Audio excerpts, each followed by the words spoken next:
Hello and नमस्कार। Strong competitor YouTube channel पर आप सबका स्वागत है। तो जैसा कि अपन एसएससी सीजीएल 2022 की सारे शिफ्टों के पेपर अपन हल कर रहे थे। अपन ने 1 दिसंबर, 2 दिसंबर और 3 दिसंबर की सारे शिफ्टों के 25 क्वेश्चन अपन हल कर चुके हैं।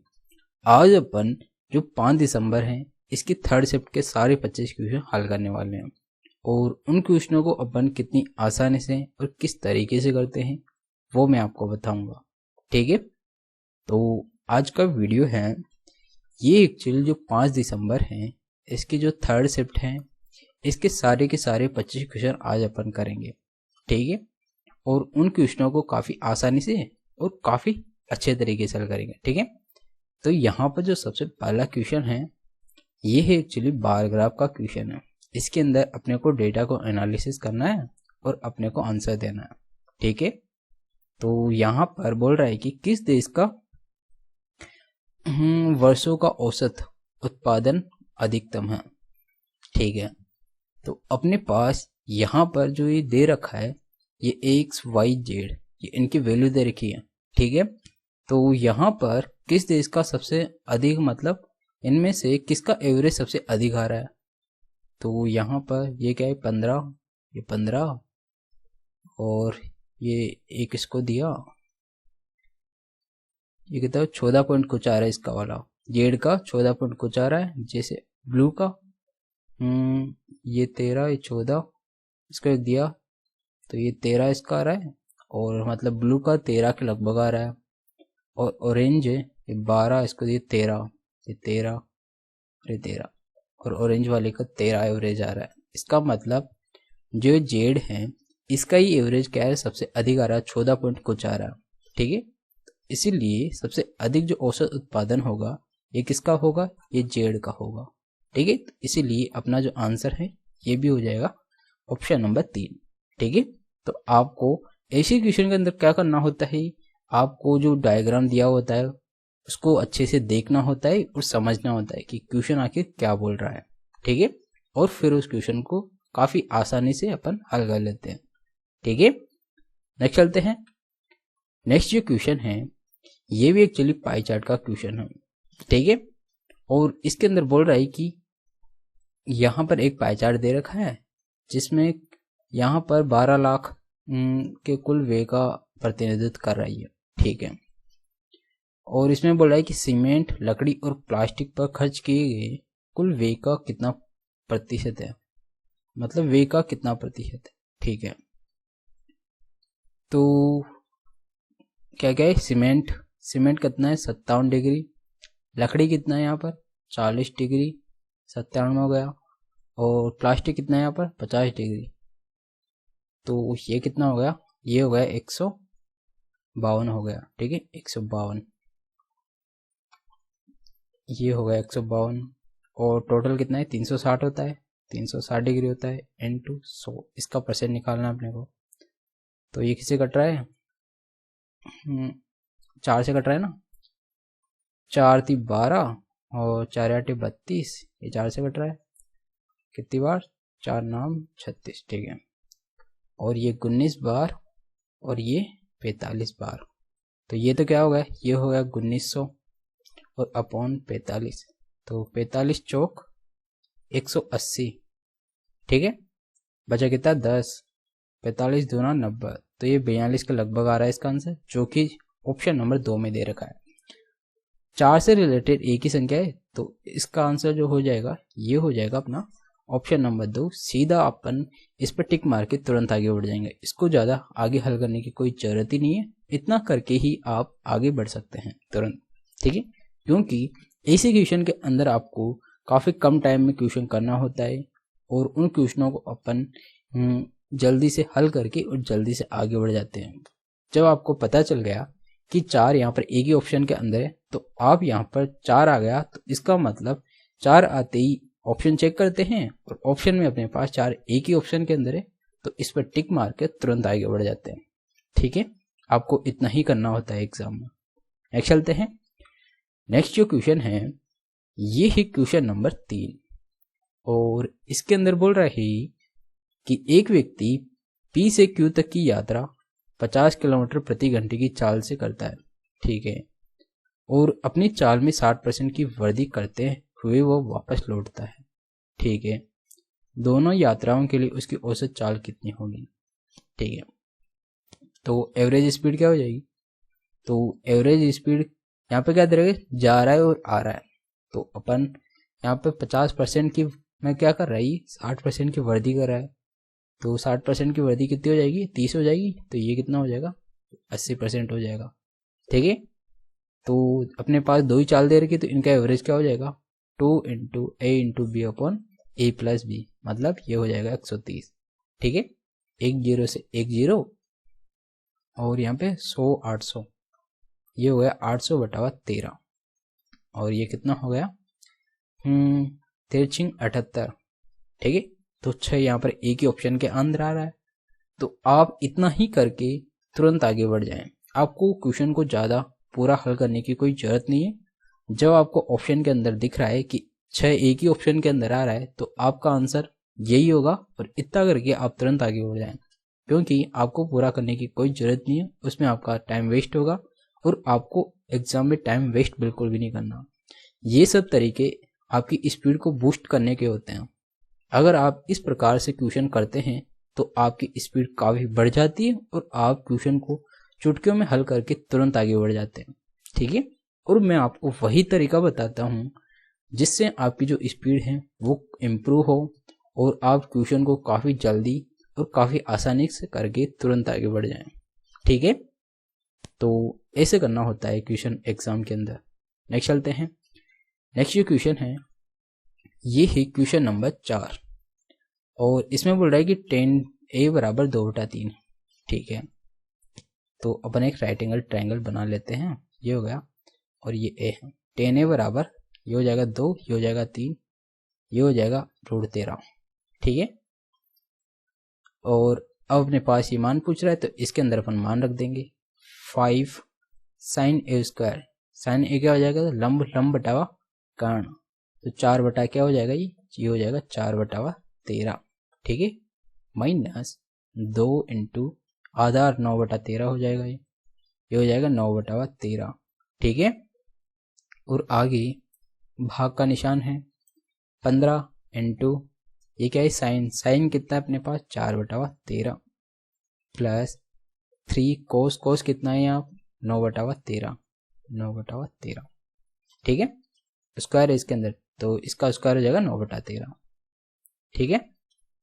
अब अपन इसको हल कर लेते हैं। ये 20 में से 18 गया 2/13 आ गया यहाँ पर भाग, और यहाँ पे कितना आया 60 और 27 73, कितना है यहाँ पर 87 हो जाएगा, ठीक है। 60 और 27 87 हो जाएगा, ठीक है। तो ये तो हो गया 87 और अपॉन 13।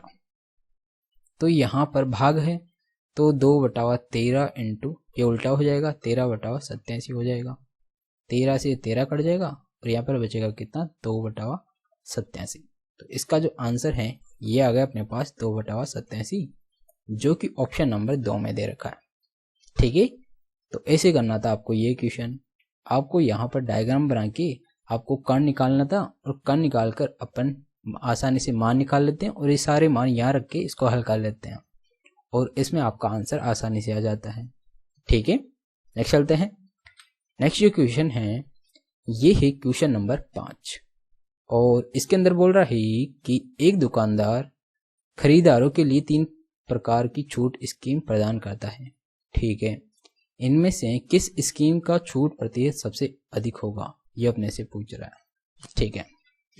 तो ये क्या है 10% की 2 क्रमिक छूट, तो इसकी एकल छूट क्या हो जाएगी 10 + 10 - 10 × 10/100। तो इसकी एकल छूट क्या हो गई 10 में से 10 और 10 20 में से गया तो 19, ये हो गई 19% इस वाले की, ठीक है। अब ये वाला 15 और 5 की, तो ये हो जाएगा 15 + 5 - 15 × 5/100। तो ये कितना आएगा 15 × 5 = 75, 15 और 5 20, 20 में से कितना गया 75 गया, तो 0.75 जाएगा। तो अपने पास आएगा 19.25% की इसको छूट होगी, जब 15% और 5% की दो क्रमिक छूट हो, ठीक है। और तीसरी क्या है, ये है 20%, ठीक है। तो अपने पास ये बोल रहा है कि सबसे अधिक छूट किस में मिलेगी, जब इसको पूर्ण रूप से 20% की छूट मिलेगी तब इसको सबसे अधिक छूट मिलेगी, ठीक है।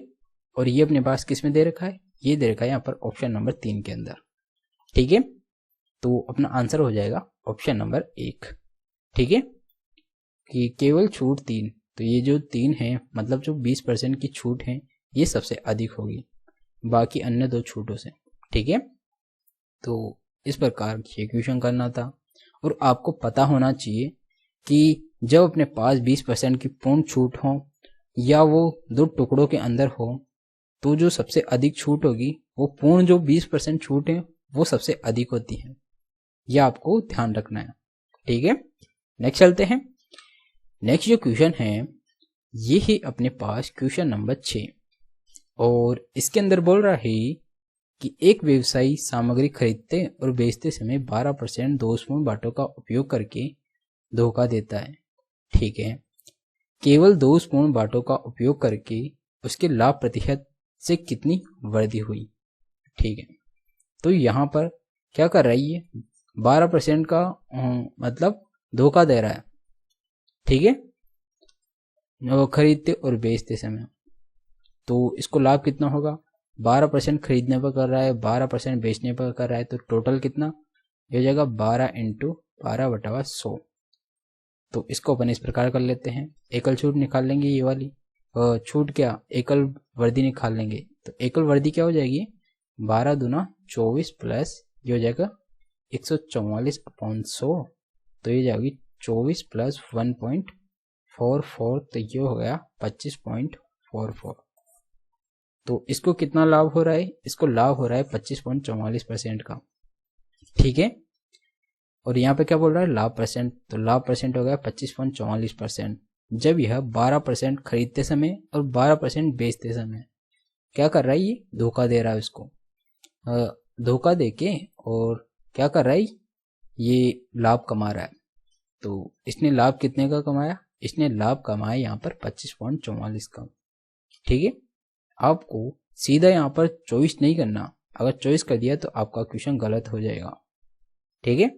आपको जो 12% दे रखा है ये खरीदते समय भी कर रहा है और बेचते समय भी कर रहा है, तो इसको अपन इस तरीके से हल करते हैं, ठीक है। तो अपना आंसर आसानी से आ जाता है। नेक्स्ट चलते हैं। नेक्स्ट जो क्वेश्चन है ये है क्वेश्चन नंबर 7 और इसके अंदर बोल रहा है कि निम्न में से कौन सा सही कथन नहीं है, ठीक है। तो सबसे पहला बोल रहा है कि 20 मीटर पर सेकंड की चाल 85 किलोमीटर प्रति घंटे की चाल से कम होती है। देखते हैं, यहाँ पर 85 किलोमीटर पर सेकंड है, इसको अपन मीटर पर सेकंड में बदलेंगे तो 5/18 से मल्टीप्लाई कर देंगे, तो ये क्या हो जाएगा, ये हो जाएगा 25 का 5 हासिल का 2, ये हो जाएगा 42, 18 का भाग दिया 18 का 18, 18 दूना 36, बचा कितना 6, 18 पंजो 18 × 54.3। तो मतलब ये क्या हो रहा है 18 36 18 54 पॉइंट नहीं आएगा यहाँ पर, ठीक है। यहाँ पर क्या आएगा 23 आएगा, तो ये 23 के लगभग ज़्यादा हो रहा है, ये 23 से भी। और यहाँ पर क्या हो रहा है 20 मीटर पर सेकंड चाल से कम है, तो ये क्या है, ये बिल्कुल सही है, ठीक है। 20 मीटर पर सेकंड की चाल 85 किलोमीटर प्रति घंटे की चाल से कम है, ये बिल्कुल सही है। और दूरी को चाल से विभाजित करते हैं करके समय की गणना की जा सकती है, हाँ बिल्कुल की जा सकती है। टाइम का क्या होता है डिस्टेंस अपॉन स्पीड कर देते हैं तो अपने पास क्या आ जाता है टाइम आ जाता है। और तीसरा बोल रहा है कि कम समय में समान दूरी तय करने का अर्थ उच्च चाल है, हाँ बिल्कुल सही है, ये भी सही है। जिसकी जितनी ज़्यादा स्पीड होगी वो उतने ही कम टाइम में दूरी तय कर पाएगा, बेसिकली यही बोल रहा है, ठीक है। और ये क्या है 99 किलोमीटर प्रति घंटे की चाल 24 मीटर पर सेकंड की चाल से कम होती है, देख लेते हैं। तो 99 5/18 मीटर पर सेकंड में बदलने के लिए 5/18 से मल्टीप्लाई कर देते हैं, तो 9 से काटा ये 11 बार, 9 से 2 बार, 11 पंजो 55/2, तो ये कितना आ रहा है 27.5 आ रही है, कितना आ रहा है 27.5। ये क्या आ रहा है, ये एक्चुअली 24 से ज़्यादा है, और यहाँ क्या बोल रहा है, कम बोल रहा है, तो इसका मतलब ये गलत है, ये असत्य कथन है। ठीक है, और अपने से पूछ क्या रहा है कि सही कथन नहीं है, तो सही कथन कौन सा नहीं है, ये है ऑप्शन नंबर 4। तो अपना आंसर हो गया यहाँ पर ऑप्शन नंबर 4। ठीक है, तो ऐसे करना था इस क्वेश्चन को अपने एग्जाम के अंदर। ठीक है, नेक्स्ट चलते हैं। नेक्स्ट जो क्वेश्चन है ये बोल रहा है कि इसको सरल करें। तो इसको सरल कैसे करते हैं आसानी से, सबसे पहले यहाँ पर 25 का क्यूब कॉमन ले लेते हैं, क्योंकि ये सबके अंदर आ रहा है। तो 25 का क्यूब अपन कॉमन ले लेंगे, यहाँ बचा 1, और यहाँ कितना बचा 3 का क्यूब, तो ये हो गया कितना 27, प्लस यहाँ 2 का क्यूब बचा, तो 2 का क्यूब कितना हो जाएगा 8। ठीक है, तो ये 25 का क्यूब कितना होता है, ये हो जाएगा 15,425। 25 का क्यूब होता है, ये आपको याद रखना है। 25 तक आपको क्यूब हैं उन सबको याद रखना है। और ये किसका है, 25 का, तो 25 का क्यूब हो जाएगा 15,425। और यहाँ कितना बचा, 27 में से हो गया 18, तो माइनस का कितना हो गया 18। 18 को मल्टीप्लाई किया, 18 पंजे 90 का 0, हासिल का 9, 18 दूना 36, और 9 45 का 5, हासिल का 4, 18 छिकी 108, 108 और 4 112 का 2, हासिल का 11, 18 पंजे 90, 90 और 11 101, हासिल का 10, 18 10 28। ठीक है, और ये किसका होगा, ये माइनस का होगा। तो अपने पास आ गया 2,81,250, और ये किस में दे रखा है, ऑप्शन नंबर 3 में दे रखा है। ठीक है, तो आपको सिंपली इस प्रकार इस क्वेश्चन को हल करना था। आप क्या करते हैं ऐसे क्वेश्चन में, 25 सबके अंदर हैं, तो 25 का क्यूब कॉमन ले लिया और बाकी को हल कर लिया, और 25 का क्यूब अपने को पता ही है कितना होता है, 25 का क्यूब 15,425 होता है। अगर याद नहीं है तो आप याद कर लीजिए, क्योंकि अगर आपको ट्रिपलेट या जो क्यूब याद रहते हैं तो आप क्वेश्चन को काफ़ी जल्दी कर पाते हैं। ठीक है, तो ऐसी चीज़ें आपको याद होना काफ़ी ज़रूरी है, चाहे वो ट्रिपलेट हो चाहे ये क्यूब हो, अगर ये याद रहते हैं तो आप क्वेश्चन को काफ़ी जल्दी हल करते हैं। ठीक है, और ये सब क्वेश्चन को जल्दी हल करने के तरीके हैं जो आपको आने चाहिए। नेक्स्ट चलते हैं। नेक्स्ट जो क्वेश्चन है ये है क्वेश्चन नंबर 9, और इसके अंदर बोल रहा है कि 40 आदमी एक काम को 15 दिन में पूरा कर सकते हैं। ठीक है, उसके काम शुरू करने के 3 दिन बाद 20 आदमी उसके साथ जुड़ जाते हैं, मतलब 20 और आदमी जुड़ जाते हैं उसके साथ। ठीक है, यह काम कितने दिन में पूरा होगा। तो बेसिकली ये बोल रहा है कि ये काम शुरू करता है और 3 दिन बाद इसको पता चलता है कि ये काम इतने दिन में नहीं होगा, तो ये 20 आदमी और 20 आदमी क्या करता है कि और जोड़ लेता है। ठीक है, और फिर उस काम को ये करता है, और ये बोल रहा है कि ये काम कितने दिनों में पूरा हो जाएगा। ठीक है, तो यहाँ पर टोटल काम कितना हो जाएगा, 40 × 15, 15 चूँकि 60, तो टोटल काम तो हो गया यहाँ पर 600 हो गया। और यहाँ पर 3 दिन तक कितने व्यक्ति काम करेंगे, 40 व्यक्ति काम करेंगे, तो 40 × 3, तो ये हो गया 120। 60 में से 120 गया तो ये यहाँ रह गया 480, तो 480 काम बचेगा यहाँ पर, क्योंकि 3 दिन तक तो इन 40 व्यक्तियों ने काम कर लिया। ठीक है, और फिर और ये बोल रहा है कि 3 दिन बाद 20 और आदमी आ जाते हैं, तो पहले 40 थे, अब कितने हो गए 60। तो इस काम को कितने व्यक्ति कर रहे हैं, इस काम को कर रहे हैं 60 व्यक्ति, तो 60 का भाग दिया 1 1 1 बार 8 बार, तो 8 डेज यहाँ पे लगेंगे। ठीक है, तो ये बोल रहा है कि यह पूरा काम कितने दिन में पूरा होगा। तो 3 दिन तो यहाँ लग रहे हैं, 8 दिन यहाँ लग रहे हैं, तो पूरा काम कितने दिन में लगेगा, 8 + 3 = 11 डेज। तो इसको लग जाएंगे पूरा काम करने में 11 दिन, जो कि यहाँ पर ऑप्शन नंबर 4 में दे रखा है। ठीक है, तो आपको ऐसे क्वेश्चन को इस तरीके से करना होता है, और इसे अगर आप करते हैं तो काफ़ी जल्दी और काफ़ी तुरंत हल करके तुरंत आगे बढ़ सकते हैं आप। ठीक है, और वो कब होगा, जब आप ऐसे क्वेश्चंस की पहले से प्रैक्टिस करते हैं, तभी आप ऐसे क्वेश्चन को तुरंत हल करके तुरंत आगे बढ़ सकते हैं। ठीक है, तो नेक्स्ट चलते हैं।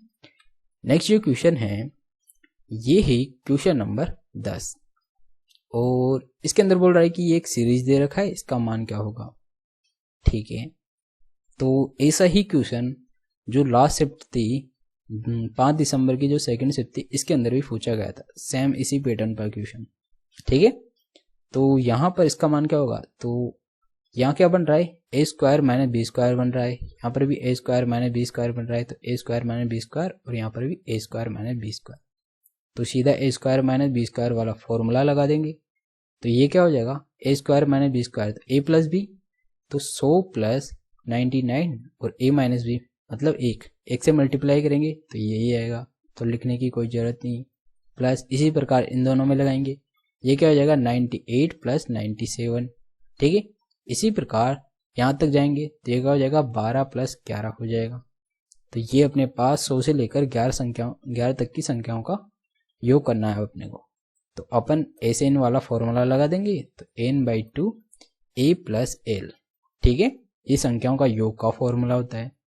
तो n कितनी, यहाँ पर संख्या कितनी हो गई, 90 संख्या हो गई, तो 90/2 और ये कितनी है, ये हो गई 100 प्लस 11, ठीक है।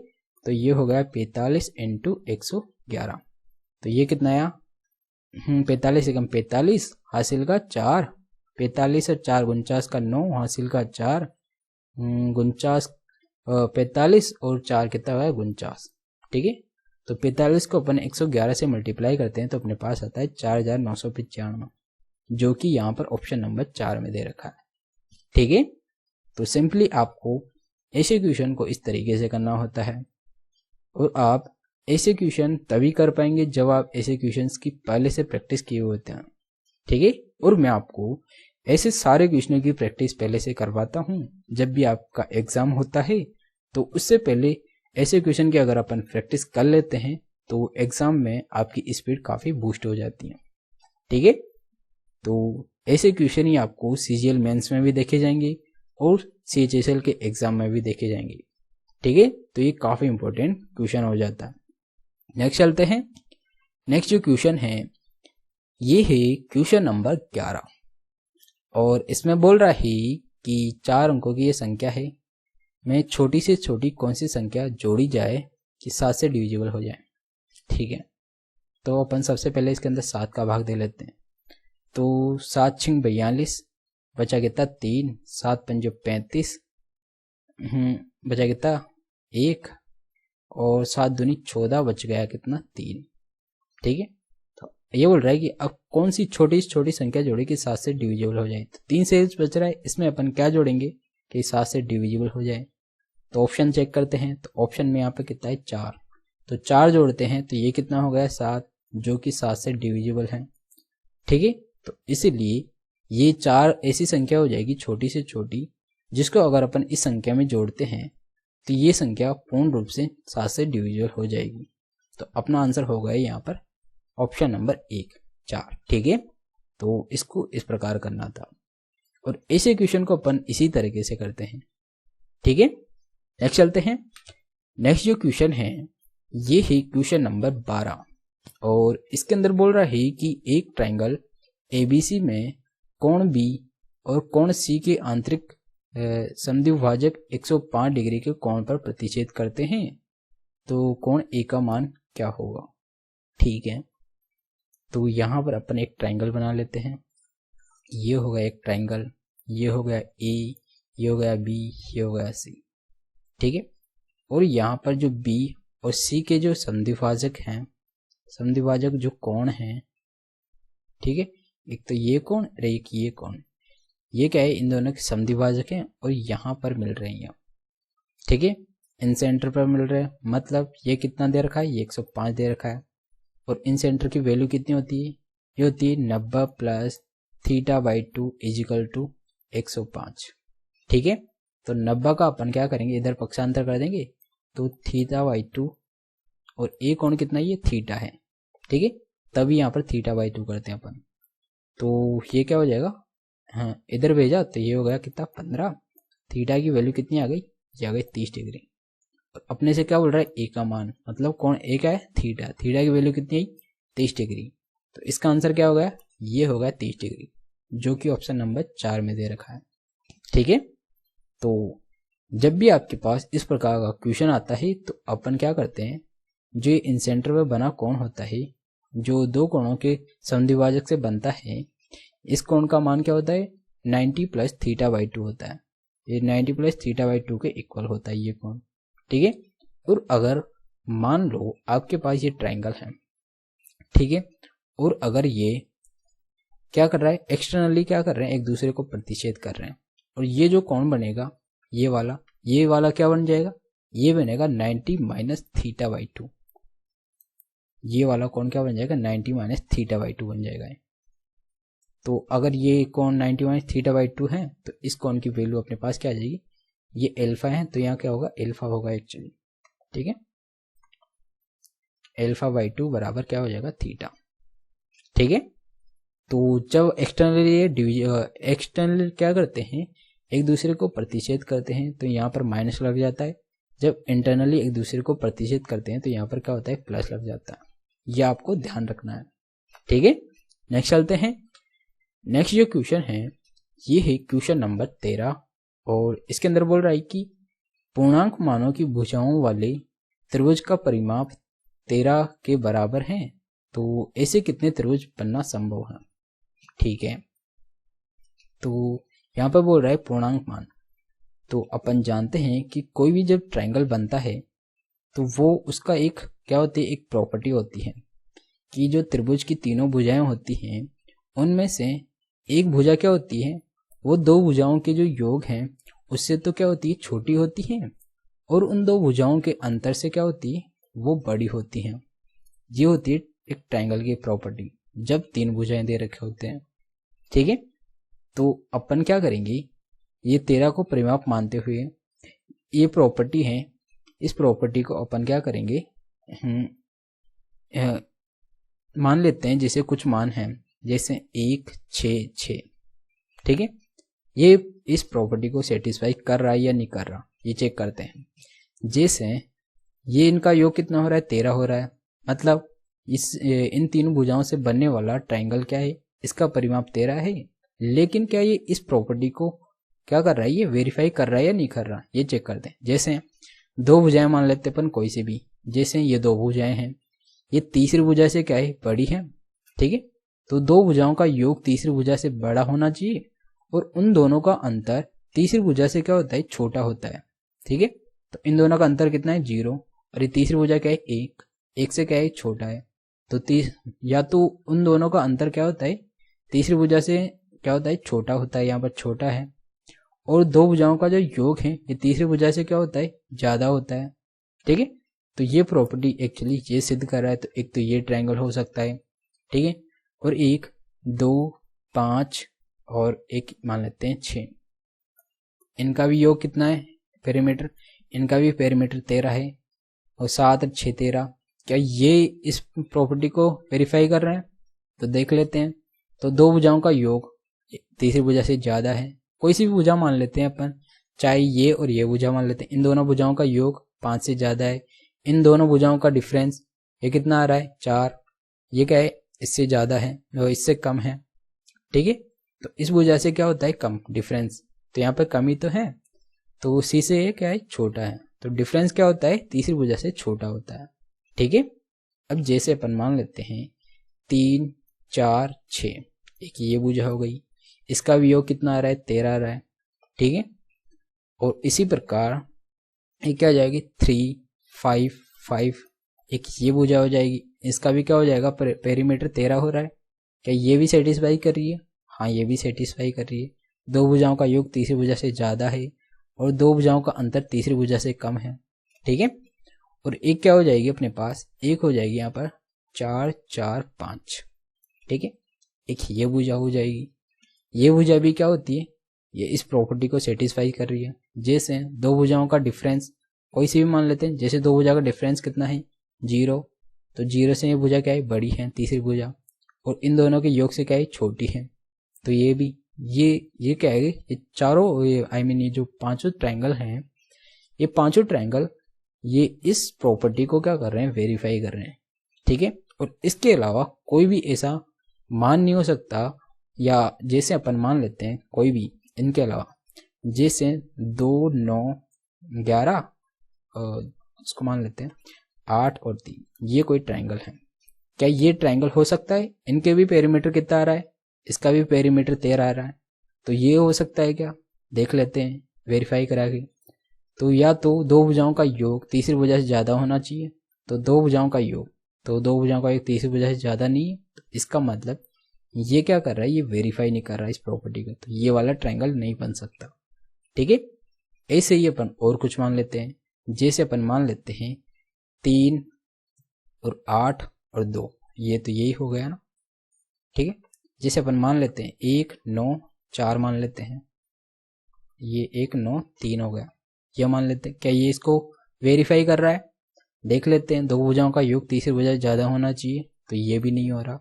जबकि इसका जो योग है ये कितना आ रहा है, ये 13 आ रहा है, मतलब इसकी जो परिधि है तीनों भुजाओं की वो 13 है, लेकिन ये इस प्रॉपर्टी को वेरीफाई नहीं करे। इसका मतलब ये ट्रायंगल नहीं बन सकता। ठीक है, ओनली ये 5 ही ऐसे ट्रायंगल हैं जो इस प्रॉपर्टी को वेरीफाई कर रहे हैं, और इसके जो संभावित त्रिभुज हैं वो कितने बनेंगे, वो 5 ही ट्रायंगल बनेंगे जिनकी भुजा ये दी हुई है।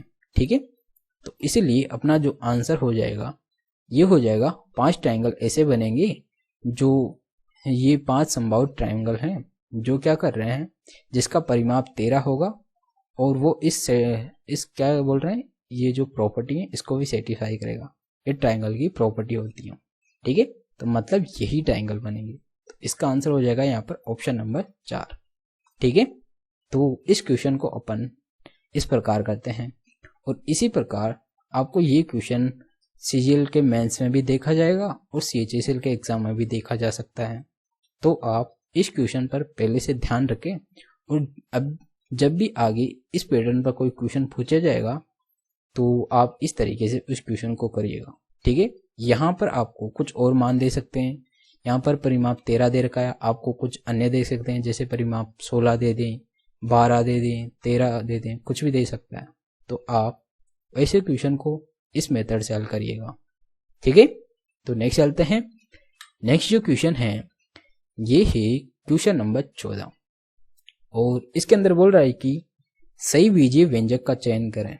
ठीक है, तो अपने को सिंपली इसका चेक करना है कि इन दोनों को मल्टीप्लाई करने पर ये आ रहा है क्या। ठीक है, तो ये माइनस का बी प्लस का बी, तो ये नहीं हो सकता। क्यों? क्योंकि यहाँ पर प्लस का ए भी आ रहा है, तो ये नहीं होगा। इन दोनों को मल्टीप्लाई करने पर माइनस का ए भी आएगा, तो इसका मतलब ये नहीं हो सकता। और यहाँ पर भी ए स्क्वायर आएगा, तो ये भी नहीं हो सकता, क्योंकि यहाँ पर कहीं पर भी ए स्क्वायर नहीं है। क्या ये हो सकता है? ये प्लस का ए माइनस का बी, और यहाँ पर क्या है, प्लस का ए बी है, तो ये भी नहीं हो सकता। यहाँ पर प्लस का बी प्लस का ए, यहाँ पर प्लस का ए बी है, तो इसका मतलब ये हो सकता है। जब ये 3 नहीं हो रहे तो डेफिनेटली यही होगा, तो अपना आंसर हो जाएगा ऑप्शन नंबर 4। तो ऐसे अपन क्या करते हैं, इस प्रकार से भी अपन क्वेश्चन को हल कर लेते हैं। ठीक है, तो आपको क्या करना होता है, कुछ ऑप्शन को एलिमिनेट करना होता है। अगर वो नहीं बन रहे तो अपना जो आंसर है वो लास्ट का वही हो जाएगा। जो 3 ऑप्शन तो नहीं बन रहे होंगे और जो लास्ट का ऑप्शन बचेगा वो अपना आंसर हो जाएगा। ठीक है, तो इसको अपन क्या कहते हैं, एलिमिनेशन मेथड कहते हैं। तो इससे भी क्वेश्चन अपन काफ़ी आसानी से हल करते हैं। नेक्स्ट चलते हैं। नेक्स्ट जो क्वेश्चन है ये है क्वेश्चन नंबर 15, और इसके अंदर बोल रहा है कि ये तीन मान दे रखा है, इसका चतुर्थानुपात और ए और 36 का तृतीयानुपात बराबर है, तो ए का ए ज्ञात करें। ठीक है, तो जो चतुर्थानुपात होता है, ठीक है, इसका फॉर्मूला क्या होता है, इसका फॉर्मूला हो जाता है BC/A, और जो तृतीयानुपात होता है इसका फॉर्मूला क्या होता है B²/A। ठीक है, तो ये दोनों फॉर्मूले यहाँ लगा देते, तो ये क्या हो जाएगा 24 × 27/12 बराबर, और ये क्या हो जाएगा 36 × 36/A। ठीक है, तो ये दोनों फॉर्मूला लगाए अपन ने बेसिकली, क्योंकि यहाँ पर चतुर्थानुपात और तृतीयानुपात बराबर दे रखा है, तो अपन ने दोनों को बराबर कर दिया। तो 12 × 12, 12 दूनी 24, ठीक है, 9 × 27, 9 × 36, और 6 × 6, 56 × 36, 6 × 24, तो ए का मान कितना आ गया यहाँ पर, ए बराबर आ गया यहाँ पर 24। ठीक है, और यहाँ पर ऑप्शन नंबर 3 में 24 ही दे रखा है, तो अपना आंसर होगा यहाँ पर ऑप्शन नंबर 3। ठीक है, तो इस क्वेश्चन को इस प्रकार करना था। आपको ये सब पहले से याद होना चाहिए, आपको एग्जाम में इस प्रकार लिखने की कोई जरूरत नहीं होती, आप ये सब माइंड के अंदर ही कर रहे होते हैं। बस आपको इतना हल करना होता है, इतना लिख के और तुरंत हल करके तुरंत ए का मान निकाला और तुरंत टिक मारा और तुरंत आगे बढ़ जाते हैं। आपको इस प्रकार लिखने की कोई जरूरत नहीं होती एग्जाम के अंदर, ये सब आपके माइंड में याद होना चाहिए। ठीक है, तो नेक्स्ट चलते हैं। नेक्स्ट जो क्वेश्चन है ये है क्वेश्चन नंबर 16 और इसमें बोल रहा है कि किसी ट्राइंगल की 3 भुजाओं की लंबाई क्रमशः ये दे रखी है। सबसे लंबी भुजा के मध्य बिंदु को इसके सम्मुख सिर से जोड़ने वाली माध्यिका की लंबाई कितनी होगी। ठीक है, तो अगर आपको ये 3 भुजाएं देख रहे हैं तो आपको अगर ये नहीं पता कि ये एक क्या है, ये एक ट्रिपलेट है, अगर आपको ये पता है कि ये ट्रिपलेट है तो आप इस क्वेश्चन को काफ़ी आसानी से कर रहे होते हैं। जैसे ये क्या है, एक ट्रिपलेट है तो अपन एक 90 अपन क्या बनाने, एक राइट एंगल ट्राइंगल बना ले। तो ये हो गया 90, तो अपन इन दोनों में से आधार कोई सी भी मान लेंगे। तो आधार हो गया 48, लंब हो जाएगा 55 और कर्ण क्या हो जाएगा 73। और इस भुजा से क्या बोल रहा है, सामने वाली जो सबसे बड़ी भुजा है इस पर क्या कर रहा है, ये मीडियम है और इसको सामने पर काट रहा है। ठीक है, तो अपने पास जो मीडियन है इसकी लंबाई पूछ रहा है। जब ये इस पर काट रहा है तो ये क्या होगा, ये 90 डिग्री पर काटेगा। जब ये 90 डिग्री पे काटेगा तो ये भुजा और ये भुजा, ये तीनों भुजा क्या होती है, बराबर हो जाएगी। जब ये तीनों बराबर हो जाएगी तो ये भुजा और ये भुजा क्या हो जाएगी, ये 73 का आधा हो जाएगी। क्यों, क्योंकि ये आधा आधा है ना, तो 73 का क्या हो जाएगी, आधा। तो 73/2 करेंगे तो अपने पास क्या आ जाएगा 36.5। तो अपने पास जो ये मीडियन है इसकी लंबाई भी कितनी हो जाएगी, ये भी हो जाएगी 36.5। ठीक है, और यहाँ पर ऑप्शन नंबर 4 में 36.5 ही दे रखा है। ठीक है, तो इसके लिए आपको ये प्रॉपर्टी पता होनी चाहिए कि जब भी किसी राइट एंगल ट्राइंगल के अंदर 90 डिग्री वाले कोण से सामने वाली भुजा पर मीडियम डाली जाती है तो जो मीडियम होती है वो 90 डिग्री के एंगल पर काटती है, और जब जो काटती हैं तो उससे बनने वाली जो 3 भुजा होती है ये सामने वाली भुजा को 2 बराबर भागों में बांटती हैं, और जो मीडियम होती है उन दोनों बराबर भागों के बराबर हो जाती है। ये क्या होती है, ये इसकी प्रॉपर्टी होती है, ये आपको याद रखना होता है। ठीक है, तो इस प्रॉपर्टी पर बेस ये क्वेश्चन पूछा गया है जिसमें आंसर आपके आ रहे हैं 36.5 और ये दे रखा ऑप्शन नंबर 4 में। ठीक है, तो आपको इस क्वेश्चन को इस प्रकार करना था। नेक्स्ट चलते हैं। नेक्स्ट जो क्वेश्चन है ये है क्वेश्चन नंबर 16 और इसके अंदर बोल रहा है कि एक खोखले गोले की बाहरी त्रिज्या 4 सेमी और आंतरिक त्रिज्या 1 सेमी है, तो इस खोखले गोले का आयतन ज्ञात करें। ठीक है, तो इस क्वेश्चन के अंदर बहुत से लोगों ने गलती की होगी, पता है, मैं आपको वो भी बताऊंगा और सही तरीका भी बताऊंगा। ठीक है, तो सबसे पहले अपन क्या करते हैं, सही तरीका देख लेते हैं। तो खोखले गोले का आयतन क्या हो जाएगा, भाई गोले का आयतन क्या होता है, ये हो जाता है 4/3 पाई। यहाँ पर क्या कर रहा है, पाई को पाई लिख रहा है तो अपन पाई लिख लेते हैं, पाई इंटू आर, आर का क्यूब क्या हो जाएगा, ये हो जाएगा अपने पास 4 का क्यूब माइनस ये हो जाएगा क्या 1 का क्यूब। ठीक है, तो अपन इस प्रकार लिखते हैं इसको। क्यों, क्योंकि बाहरी गोले की जो त्रिज्या है उसमें से आंतरिक गोले की त्रिज्या घटाते हैं और उनका क्यूब, यहाँ पर क्यूब हो रहा है त्रिज्याओं का आयतन के अंदर, तो अपन क्यूब ही घटाएंगे। ठीक है, तो अपन क्या करेंगे, यहाँ पर 4/3 इंटू ये क्या हो जाएगा, 4 का क्यूब कितना होता है, 4 का क्यूब 64, 64 में से 1 गया तो 63, तो ये हो जाएगा 63 और ये पाई। ये किससे कट रहा है, 3 एकम 3, ये कितनी बार 21 बार, 21 इंटू 4 किया तो ये हो गया 84 पाई। ठीक है, जो कि अपना राइट आंसर है। ठीक है, और बहुत से स्टूडेंटों ने इसमें क्या किया कि उन्होंने यहीं पर मान लिया कि बाहरी त्रिज्या 4 है तो आंतरिक त्रिज्या कितनी है 1। ठीक है, तो अपन जो रेडियस होगी, रेडियस क्या हो जाएगी ओवरऑल, वो हो जाएगी 3, तो वो कर देते हैं 4/3 पाई, और आर मतलब आर कितनी हो जाएगी उनके लिए आर हो जाएगी 3 का क्यूब कर देते हैं। ठीक है, तो उनके पास जो आंसर आता है ये क्या जाए 9 चौक का 36 पाई उनके पास आंसर आ रहा होता है, जो कि गलत होता है। ठीक है, तो ये गलत आंसर उनके पास आता है अगर वो इस क्वेश्चन को इस प्रकार नहीं करते हैं तो। ठीक है, तो आपको ऐसे नहीं करना, आपको इस क्वेश्चन को प्रॉपर इस तरीके से करना है, ठीक है, तभी आपका आंसर सही आएगा और आप इस क्वेश्चन में कोई गलती नहीं करेंगे, ठीक है। तो आगे से आप ध्यान रखें कि इस क्वेश्चन को आप इस तरीके से न करके आप इसी तरीके से करें ताकि आपका आंसर सही आ जाए, ठीक है। तो नेक्स्ट चलते हैं। नेक्स्ट जो क्वेश्चन है ये है क्वेश्चन नंबर 18 और इसके अंदर अपने पास एक तालिका दे रखी है जिसमें कुछ डेटा है। इसका एनालिसिस करके आपको जो नीचे दिया गया क्वेश्चन है इसका आंसर देना है। तो ये क्वेश्चन बोल रहा है कि वर्ष 2019 में संगठन में कार्यरत लेखाकारों की कुल संख्या कितनी है, ठीक है, लेखाकारों की, और यहाँ पर लेखाकार यहाँ दे रखा है और यहाँ पर 2019 दे रखा है।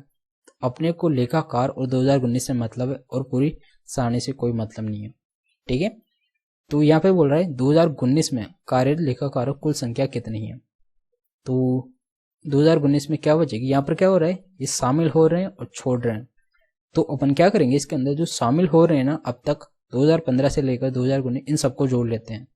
तो ये क्या हो जाएगा, 5 6 11 16 16 4 20 का 0 हासिल का 2, ये 3 2 5 2 7 8 8 2 10 11, तो ये तो हो गया 110। मतलब 110 लोग शामिल हुए और छोड़े कितने, इतने से छोड़ दिए इनमें से 16 और 5 21, ये हो गया 21 है ना।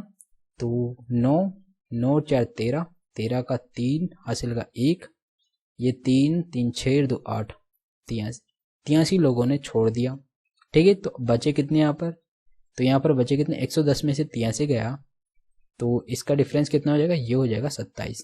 तो 27 लोग यहाँ पर अभी भी बच रहे हैं 2019 के अंदर। और यहाँ पे बोल रहा है कि कुल संख्या कितनी है 2019 में कार्यरत लेखाकारों की, तो कार्यरत लेखाकारों की संख्या है यहाँ पर 27, ठीक है, जो कि यहाँ पर ऑप्शन नंबर 2 में दे रखा है। तो इस क्वेश्चन को इस प्रकार करना था, ठीक है। तो नेक्स्ट चलते हैं।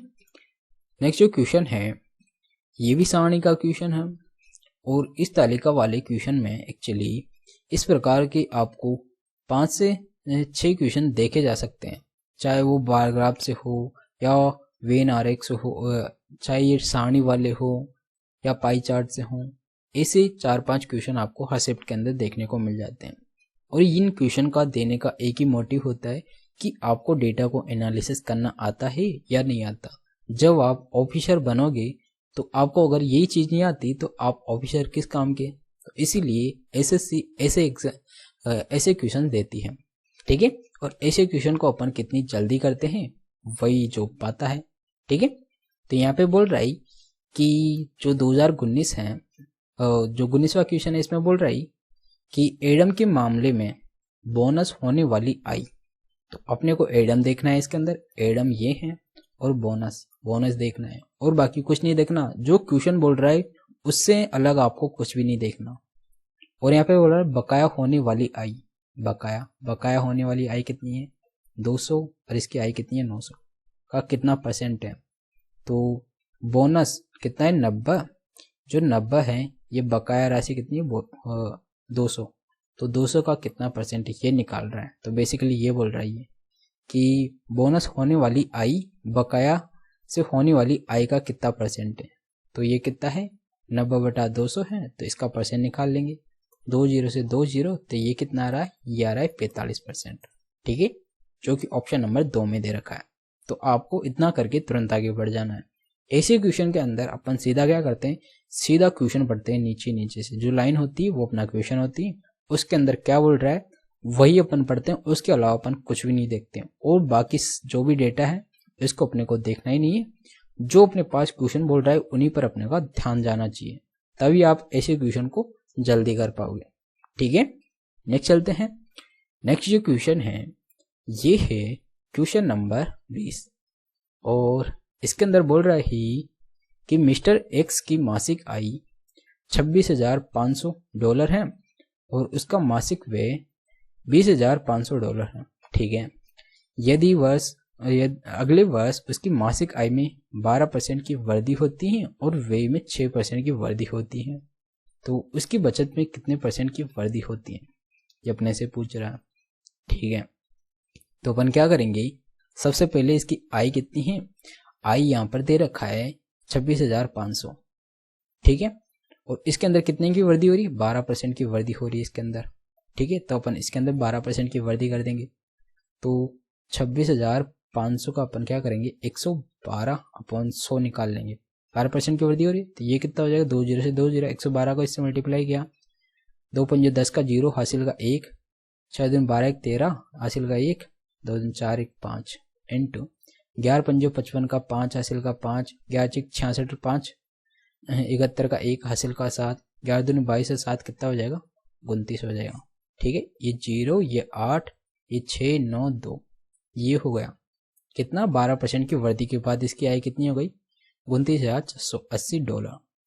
इसी प्रकार वे कितना है इसका, वे है यहाँ पर 20,500, और इसके अंदर कितने की वृद्धि हो रही है, 6% की वृद्धि हो रही है। इसका मतलब 106/100 लिख लेंगे इसको, तो 106 का मान कितना हो जाएगा, 2 जीरो से 2 जीरो, 106 को इससे मल्टीप्लाई किया तो 6 पंजो 30, 6 दूनी 12, ठीक है, इंटू 10 पंजो 50 और 10 दूना 20, ठीक है। ये 0, ये 3, ये 7, ये 1, ये 2, तो 21,730, ये क्या आ गई, इसका एक्सपेंडिचर आ गया, ठीक है। और यहाँ पर बोला इसकी बचत में कितने % की वृद्धि हुई, तो पहले कितनी वृद्धि हो रही थी यहाँ पर, पहले कितनी हो रही थी इनकी बचत हो रही थी यहाँ पर 6,000, ठीक है। और अब इनकी बचत कितनी हो रही है, तो यहाँ से 21,700 घटा देंगे, इसमें से 21,730 घटाया तो कितना आया, तो यहाँ पर आ गया 0, और ये 5, और ये एक डाले 16 में 7 गया तो 9, और यहाँ 8 में से गया 7, ठीक है। तो 7,000 कितना आया, 950 आया। तो इतने की क्या हो रही है, यहाँ पर बचत हो रही है। और वृद्धि कितने की हो रही है, यहाँ पर 6,000 में से 7,000 कितना बढ़ाइए, ये बढ़ गया 1950, कितने पर, 6,000 पे, इंटू 100, 2 जीरो से 2 जीरो, 1 जीरो से 1 जीरो, 6 का भाग दिया, 6 18, और बचा कितना 1, 6 दूनी 12, पॉइंट बचा कितना दिन, 56 30, 32.5% की क्या हो रही है, इसको वृद्धि हो रही है, जो कि यहाँ पर ऑप्शन नंबर 4 में दे रखा है, ठीक है। तो ये अपने से पूछ रहा था कितने % की वृद्धि हो रही है, तो वृद्धि हो गई यहाँ पर 32.5% की, ठीक है। तो आपको इस क्वेश्चन को सिंपली इस प्रकार करना था, सबसे पहले यहाँ पर आय में जो वृद्धि हो रही है वो निकाल लिया, और व्यय के अंदर जो वृद्धि हो रही है वो निकाल लिया, और अपन जो वृद्धि हो रही है आय के अंदर उसमें से जो व्यय के अंदर जो वृद्धि हुई थी उसको घटा देते हैं, तो अपने पास जो वृद्धि है न्यू वाली वो आ जाती है। और ये कितने में वृद्धि हो रही है, जो इसके पहले कितनी होती है आई, उसकी जो सेविंग थी कितनी, 6,000, 6,000 पर कितनी वृद्धि हो रही है, ये हो रही है 1950 की। तो ये अपन % निकाल लेते हैं, % ही पूछ रहा है, तो % आ गया यहाँ पर 32.5, ठीक है। तो ऐसे करना था इस क्वेश्चन को। नेक्स्ट चलते हैं। नेक्स्ट जो क्वेश्चन है ये है क्वेश्चन नंबर 21, और इसमें बोल रहा है कि एक साधारण ब्याज पर निवेश करने पर 2 वर्ष तथा 6 महीने में स्वयं की 17/10 गुना हो जाती है, तो ब्याज की दर क्या होगी, ठीक है। तो कितना गुना हो रही है, 10 से 17 हो रही है, तो 7 क्या हो गया, ब्याज हो गया 10 पर, इंटू आर कितना, आर निकालना है, टाइम कितना है 2.5 वर्ष हो गया, तो ये गया 5/2/100, ठीक है। ये किसका होगा, सिंपल इंटरेस्ट का फॉर्मूला हो गया। तो 1 जीरो से 1 जीरो, 5 एकम 5, 5 दूना 10, 4 7 28, तो ये हो गई 28% हो गई, क्या आर क्या हो गया 28%, ठीक है। और यहाँ पर दर ही पूछ रहा था, दर हो गया 28%, जो कि यहाँ पर ऑप्शन नंबर 3 में दे रखा है, ठीक है। तो सिंपली इस प्रकार करके तुरंत आगे बढ़ जाते हैं अपन। नेक्स्ट चलते हैं। नेक्स्ट जो क्वेश्चन है ये है क्वेश्चन नंबर 22, और ये क्वेश्चन एक्चुअली काफ़ी आसान है। अगर आपको ये वाली साइन थीटा की जो ये प्रॉपर्टी है ट्रिग्नोमेट्री की, अगर ये पता है तो आप इस क्वेश्चन को 1 सेकंड में हल करके तुरंत आगे बढ़ जाएंगे। जब भी आपके पास cot square theta minus cos square theta दिया हुआ होता है, तो उसका मान क्या होता है, उसका मान हो जाता है हमेशा कोस square theta into cot square theta. तो आपका सीधा आंसर हो जाएगा ये। आप ये देखते ही तुरंत आप इस पर टिक मार देंगे, क्योंकि ये 3 प्रॉपर्टी होती हैं। जब आपके पास cot square theta minus cos square theta बराबर, ये क्या बराबर हो जाएगा, ये हो जाएगा cos square theta into cot square theta, ये इसके बराबर हो जाता है। और जब आपके पास tan square theta minus sine square theta दिया हुआ था तो ये क्या हो जाएगा, ये हो जाएगा टेन स्क्वायर, ये क्या हो जाएगा, ये हो जाएगा actually sign square theta into ten square theta, ये हो जाएगा। और एक प्रॉपर्टी होती है जब आपके पास sec square theta plus cosec square theta बराबर, ये क्या हो जाएगा, ये हो जाएगा sec square theta into cosec square theta. तो ये तीन प्रॉपर्टी होती हैं और ये आपको याद रखना है। इन पर बेस्ड क्वेश्चन पूछे जाते हैं, जैसे ये क्वेश्चन पूछ लिया।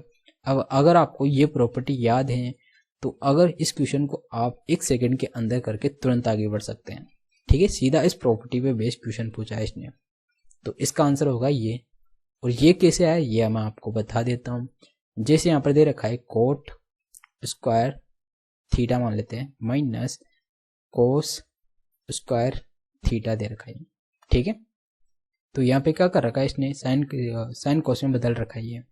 तो ये क्या हो जाएगा, ये हो जाएगा cos square theta upon sine square theta minus cos square theta. तो साइन स्क्वायर थीटा का क्या है, इसने लघुत्तम ले लिया, तो साइन स्क्वायर थीटा लघुत्तम आया, तो यहाँ पर क्या बचा, यहाँ पर कोस स्क्वायर को इसने कॉमन ले लिया, तो कोस स्क्वायर थीटा को कॉमन ले लिया, 1 माइनस यहाँ क्या हो जाएगा sign square theta, sign square theta हो गया। तो 1 माइनस साइन स्क्वायर थीटा क्या होता है, ये होता है कोस स्क्वायर थीटा, ठीक है। तो ये क्या हो गया कोस स्क्वायर थीटा इंटू, और कोस स्क्वायर थीटा अपन साइन स्क्वायर थीटा क्या हो जाता है, ये हो जाता है कोट स्क्वायर थीटा, ठीक है। तो सीधा सीधा अपन इसको क्या लिख सकते हैं, इसको ये लिख सकते हैं, ठीक है। तो ये आपको याद होना चाहिए। अगर ये आपको याद है तो आप इस क्वेश्चन को 1 सेकंड के अंदर करके तुरंत आगे बढ़ जाते हैं, ठीक है। तो नेक्स्ट चलते हैं। नेक्स्ट जो क्वेश्चन है ये है क्वेश्चन नंबर 23 और इसमें बोल रहा है कि थीटा एक न्यून कोण है जहां पर tan theta plus cot theta बराबर 2 दे रखा है और इसका मान अपने से पूछ रहा, ठीक है। तो इसमें अपन क्या करेंगे, एकदम सिंपल क्वेश्चन है। यहाँ पर थीटा की वैल्यू क्या करते हैं अपन 45 रख लेते हैं, तो ये एक मतलब ये सेटिस्फाई हो रहा है। तो यहाँ पर अपन थीटा की वैल्यू क्या रख देंगे 45 रख देंगे। तो ये क्या हो जाएगा, ये 1 हो जाएगा प्लस ये भी 1 हो जाएगा प्लस ये क्या हो जाएगा 2। 10 की कितनी पावर हो, अगर उसका मान 1 है तो 1 की कितनी पावर हो, 1 ही होती है, ठीक है। तो इन दोनों का मान भी 1 हो जाएगा, तो यहाँ पर बचेगा कितना 2। तो 1 प्लस 2 किया तो ये कितना हो गया 4। तो इसका आंसर अपने पास क्या आ गया, इसका मान ये आ गया 4, जो कि ऑप्शन नंबर 3 में दे रखा है, ठीक है। तो ऐसे क्वेश्चन में अपन क्या करते हैं, सीधा थीटा का मान रख के आसानी से आंसर निकाल लेते हैं, ठीक है। तो ये था क्वेश्चन नंबर 23। नेक्स्ट चलते हैं। नेक्स्ट जो क्वेश्चन है ये ही क्वेश्चन नंबर 24 और इसके अंदर बोल रहा है कि 5 अंकों की सबसे बड़ी संख्या ज्ञात करें जो 11, 33, 99 और 121 से डिविजिबल है, ठीक है। तो अपन ऐसे क्वेश्चन को ऑप्शन सेल करते हैं, सीधा ऑप्शन चेक करते हैं, ठीक है। तो अपन इसके अंदर सबसे पहले 9 का डिविजिबल चेक करते हैं। अगर ये 9 से डिविजिबल है, 9 का नहीं 11 से करेंगे क्योंकि 9 से तो सारी डिविजिबल है। तो 11 से चेक करेंगे, ये 11 से है क्या, ये 2 है और ये 9 दूनी 18 और ये क्या है 9। मतलब ये 9 का 11 का डिविजिबल क्या करता है कि जब अपन इवन और ओड संख्याओं का योग करते हैं तो वो क्या होना चाहिए, या तो वो 0 होना चाहिए या कोई 11 का मल्टीपल होना चाहिए।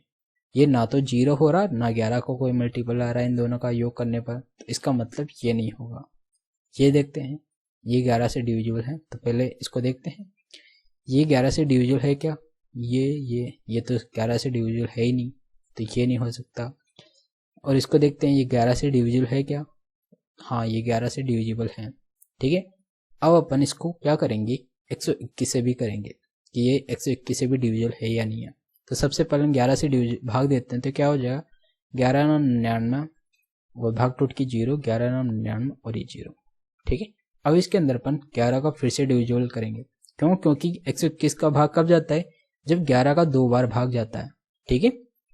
तो यहाँ पर फिर से 11 का देंगे, तो 11 8 88 बचा कितना 2, 11 दूना 22 बचा कितना 7 तो इसमें 11 का भाग नहीं जा रहा, तो इसका मतलब इसके अंदर भी 11 का भाग नहीं जाएगा।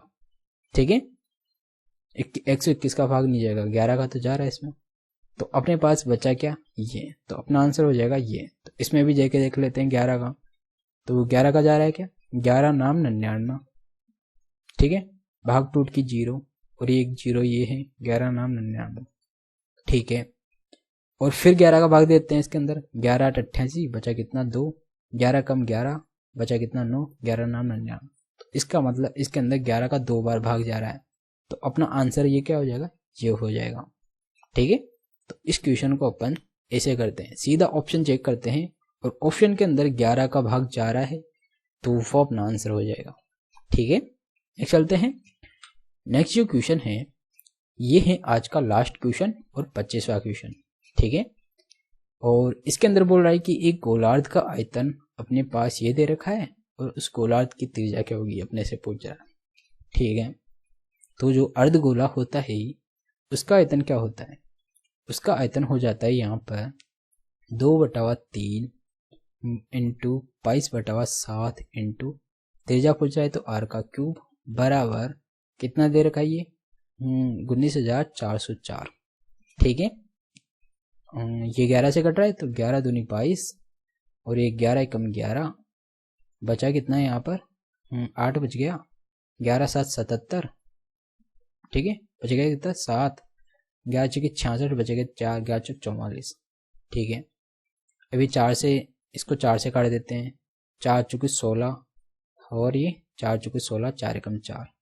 ठीक है, तो यहाँ से r क्यूब क्या हो जाएगा, ये हो जाएगा 441 इंटू 7 या 21। तो r की वैल्यू क्या हो जाएगी, ये क्या है, ये 21 का स्क्वायर है और 21 के स्क्वायर को 21 से मल्टीप्लाई करते हैं तो 21 का क्यूब हो जाता है। तो यहाँ से r क्यूब की वैल्यू कितनी हो जाएगी, ये हो जाएगी 21। ठीक है, तो r की वैल्यू यहाँ से आई कितनी 21, जो कि यहाँ पर ऑप्शन नंबर 3 में दे रखा है। ठीक है, तो अपना जो राइट आंसर है ये हो गया ऑप्शन नंबर 3। ठीक है, तो इस क्वेश्चन को इस प्रकार करना था, आपको कुछ नहीं, यहाँ पर अर्धगोले का आयतन दे रखा था, उसमें से रेडियस निकालनी थी, तो रेडियस अपन इस प्रकार निकाल लेते हैं। ठीक है, तो ये था आज का लास्ट क्वेश्चन। तो गाइस अगर आपको ये वीडियो अच्छा लगा या मेरी थोड़ी सी मेहनत भी अच्छी लग रही है तो प्लीज़ चैनल को सब्सक्राइब कर दीजिए, और अगर आपको ये वीडियो अच्छा लगा तो इसको लाइक भी कर दीजिएगा, क्योंकि मैं आपके लिए अच्छे अच्छे क्वेश्चंस उनको कितनी आसानी से करवाता हूँ, तो इस छोटी सी मेहनत के लिए प्लीज़ चैनल को सब्सक्राइब कर दीजिएगा। ठीक है, तो मिलते हैं एक और नए वीडियो के साथ। So guys, thank you.